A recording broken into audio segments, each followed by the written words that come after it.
as with the last video I recorded, I'm wrapping up an illness which has been annoying the crap out of me.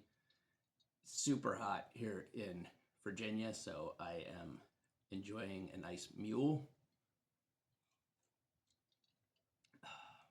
Very refreshing on a hot day. What am I looking at in this video? That would be Cthulhu Confidential, Even Death Can Die. This is from Pelgrane Press for 1-to-1 Gumshoe.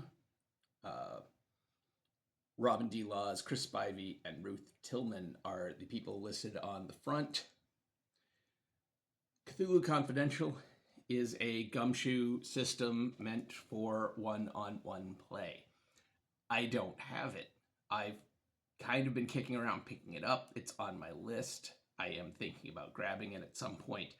I am, as I have mentioned in previous videos, not really sold on Gumshoe, in particular Trail of Cthulhu.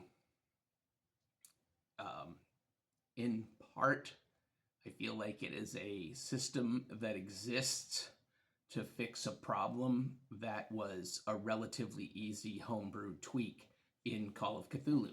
Now, I know that's reductionist, and I don't want to be reductionist, but that's sort of the feel that I get from it.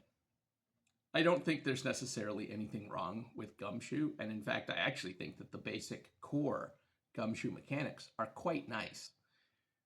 I worry about the additional rules that go into some of the games like Trail of Cthulhu, where it started to feel like many Fate and Powered by the Apocalypse games, which start out sounding like they're going to be rules light, but somehow managing to have a rule for seemingly everything. As I read it, knowing that I don't have a great deal of experience playing any of those games, but that's how it seems to me on the surface. Anyhow, we have Even Death Can Die. This is a set of scenarios. Let's see, an adventure collection for Cthulhu Confidential, featuring 9 twisting, turning adventures in a world both hard-boiled and cosmically horrific. Now, because my voice is not doing very well, I am not even going to attempt to read the back. What I will do is try to move it by slowly, and I think mostly in focus.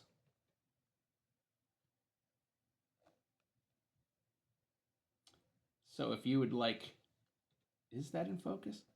So if you would like to read it,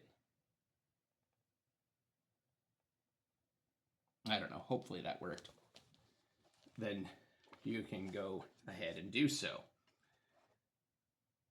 Now, what I have seen, yes, so one thing that I am not completely in love with about Cthulhu Confidential is the adventures seem to be specifically tailored for 3 pre-done characters. I've been doing tabletop RPGs for a long time, so adapting things, breaking them down into their constituent parts, rewriting them, and making them useful for my own purposes is something I do know how to do. It's just sometimes that can be a bit of a hurdle. And so the idea of having the scenarios be designed for very particular characters, it's an odd choice. Pelgrane Publishing is a company, obviously it is a company run by experienced game designers who have very definite opinions on things. They make opinionated tabletop RPGs. I support that. I like that opinionated RPGs are out there, but the danger you run into with opinionated RPGs is that other people have different opinions, and mine would be that I don't love the idea of having the scenarios be tailored to particular NPCs, or PCs, I should say, pre-generated PCs. However, again, I'm sure that you could manipulate them in ways to make them useful for you. So we have things like, yeah, relationship map, scene flow. So this these are interesting and handy guides, and I kind of want to dive a little deeper into reading the scenarios that have these, which seems to be, I think, a Pelgrane Press thing. Uh, because it can be sometimes challenging to imagine how a scenario is likely to play out and how you might want to prepare for that. Something I am noticing immediately that is making me very happy is we do not have the Trail of Cthulhu 3-column text walls. It's still text heavy, but 2 columns, a nice wide border, and broken up with breakout boxes and such. That's nice. I already feel like I would enjoy reading this more than some of the Trail of Cthulhu adventures. I don't love the glossy paper. We've already discussed this on this page, and I am glad to see some companies moving away from glossy paper, but a lot are not. So I am seeing not a great deal of art. That also is not necessarily uncommon in the Pelgrane stuff. I feel like a lot of text is typically a little more common. We have the cards. I'm not. I think a lot of real estate is given to these, and I don't know that they're as useful as all that. But again, different strokes for different folks. Yeah, so the Chris Spivey ones, I noticed there's Shadow over Washington. I saw some DC stuff in here. I think that's cool. I'm wondering, are his scenarios set in DC? If they are, that's cool because there isn't a great deal of material out there for DC that I have seen. And I would love to see more because the city and its surrounds have a great deal of history, both cool and, terrifying and tragic. And there's a lot to mine for potential Call of Cthulhu, Trail of Cthulhu, Cthulhu Confidential type scenarios. There's a lot that you can look at. All right, well, I'm not even going to try to break into those pages. So, let's keep it going. We have more of these cards. Another one, Preacher Man Blues, also by Chris Spivey. Yeah, so we're still in Washington. So it makes me think that that character, again, not having read anything about it, that maybe that character is DC based, which that's cool. I'll be very interested in reading those. Then we go into Vivian Sinclair. And this is The Howling Fog by Ruth Tillman. Looks like maybe this is New York City. Yeah, see the Cotton Club mentioned. Obviously, New York has absolutely amazing history to tap into and cultural cachet and all of that. Ex Astoria, I'm assuming that is probably going to be about Astoria in New York. That would be my assumption. So summer of 1933. So that's it. I think too with a lot of this stuff, and I think this connects more in with Trail of Cthulhu than some other stuff. I feel like the 30s is their kind of default time, but I also got the sense that these scenarios, that each detective was in a slightly different time. 1938 for this one. This is Boundary Waters, also by Ruth Tillman. Hopefully I'm pronouncing names correctly. Never know with me.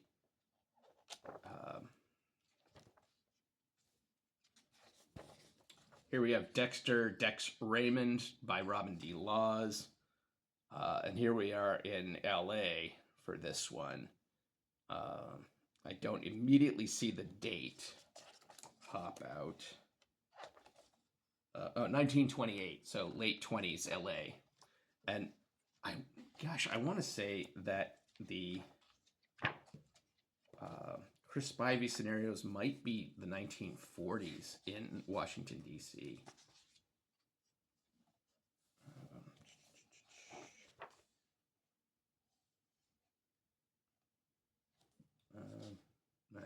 don't see a date jump right out there.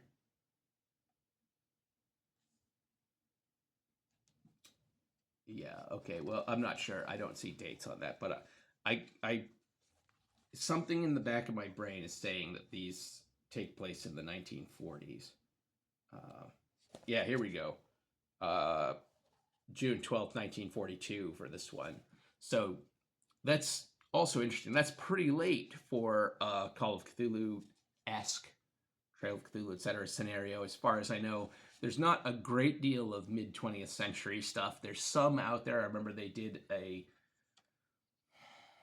like an atomic horror one at some point. I don't remember what it was called. I think there's a one set in the Soviet Union. I think in like the 50s, and then of course there's Delta Green. I'm not as familiar with the Delta Green role playing game, but Delta Green as a Pagan Publishing Call of Cthulhu source book had a great deal of history of the mid 20th century, where there's a lot of information there, even though the default time period for it was the 1990s. So anyhow, back at the end again, we have these scenarios more for decks, and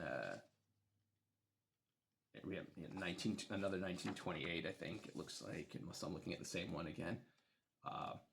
So anyhow, that's what I've got today. More cards. Yeah, there's really a lot of real estate in these devoted to those cards. I don't know. Again, I believe strongly in opinionated games. I'm glad opinionated games are out there, and for the people who they click with, that is fantastic. I don't always agree with those things. That's why it's an opinion. So there are design choices made in much of the Pelgrane stuff that is not what I would do. But I'm not running Pelgrane, am I? So anyhow, why did I get this when I don't have the original game? Part of it is I just want more scenario ideas for one-on-one games, in part because I actually am coming more and more to the realization, one, that it is very difficult to assemble regular long-term groups with more than one person. Getting even one person at the same table is really difficult. But also, I think that the one-on-one intimacy of that sort of scenario functions really well with Call of Cthulhu, with Lovecraftian horror, with cosmic horror. When you have a group, I feel like there's always people you get a sense you can trust in a way that doesn't necessarily make sense with the fiction. Many of Lovecraft's, if not all of Lovecraft's, and many of the protagonists of the followers of Lovecraft are lone people discovering the true nature of the universe and having their brains melted because of it. That horror is so personal. And you think about one of my all-time favorite cosmic horror films, which is In the Mouth of Madness. And In the Mouth of Madness is John Trent's story. Other characters come in and take part, and in a sense, there are sequences that work kind of like a traditional Call of Cthulhu game. You could argue that Charlton Heston's character or Julie Carmen's character are other PCs, but as it plays out, are they? Not really. It's John Trent's story. John Trent is the core character. And I think that stories like that, I think they do tend to work better one-on-one. So I'm not saying it's the only way I would run Call of Cthulhu, but it is a way I will run Call of Cthulhu, and it's a way that I think it might work, if not better.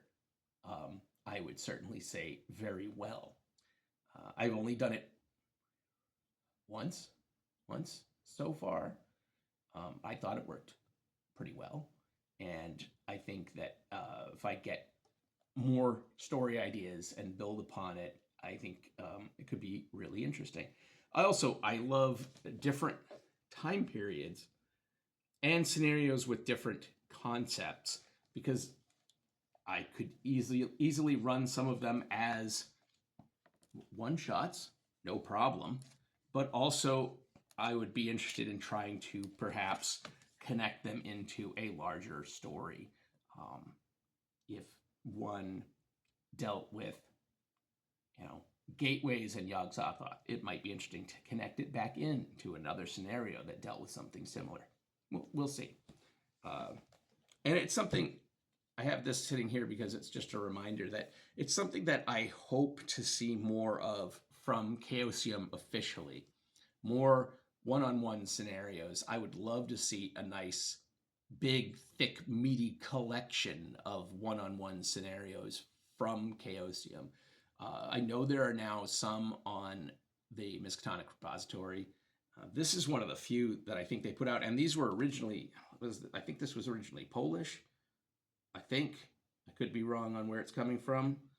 But I believe this was originally an independently produced couple of scenarios that then got picked up by Chaosium to publish, not even as part of the Miskatonic repository, but just as a straight up. But I would love to see them do a nice, like a 200-page book of one-on-one scenarios. I would love to see a one-on-one campaign. Maybe not something on the scale of Horror on the Orient Express or Masks Annihilate the Depth, but maybe something on the scale of Cold Fire Within or something like that. Something meant to be done in 7 to 12 sessions, something like that. I think that'd be really neat.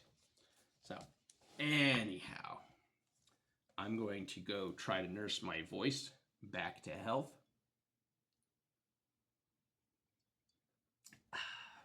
I'm going to stay in my shaded apartment and not venture out again into the heat, as I did about an hour ago, and my brain is totally cooked.